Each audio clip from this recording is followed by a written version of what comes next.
எல்லாருக்கும் வணக்கம். எப்படி இருக்கீங்க? நல்லா இருக்கீங்களா? இன்றைக்கி என்ன செய்ய போகிறோன்னு பார்த்தீங்கன்னா, வாழைப்பூவும் பச்சை மிளகாயும் போட்டு ஒரு கூட்டு தான். எப்படி செய்யலான்னு பார்க்கலாம் வாங்க.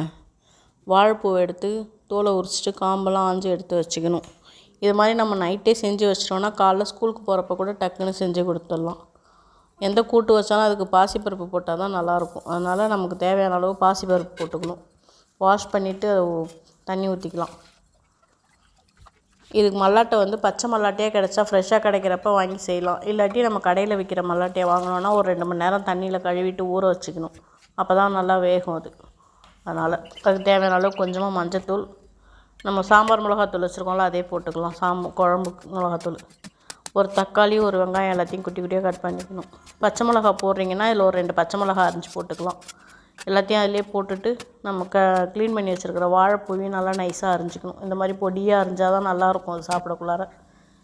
அதில் போட்டு நல்லா கிண்டி விட்டுட்டு குக்கரை மூடி ஒரு 3 விசில் விட்டோம்னாக்கா மல்லாட்டையும் நல்லா வெந்துடும். அதனால் 3 விசில் விட்ருங்க. அதுக்குள்ளார ஒரு தேங்காய், கொஞ்சமாக ஜீரகம், சின்ன ஜீரகம் இருக்குல்ல அது ரெண்டுத்தையும் போட்டு நல்லா நைஸாக அரைச்சி வச்சுக்கணும். நைஸாக இருக்கணும், அப்போ தான் அது நல்லாயிருக்கும் டேஸ்ட்டு.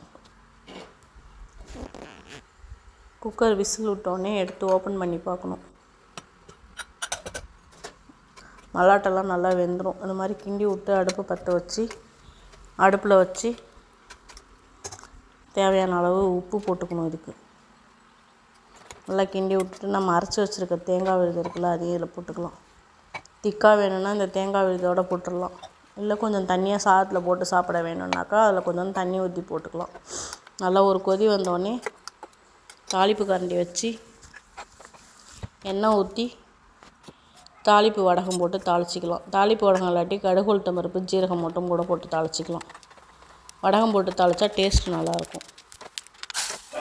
தாளித்து அதில் கொட்டி ஒரு கொதி வந்தோடனே ஆஃப் பண்ணிட வேண்டியது தான்.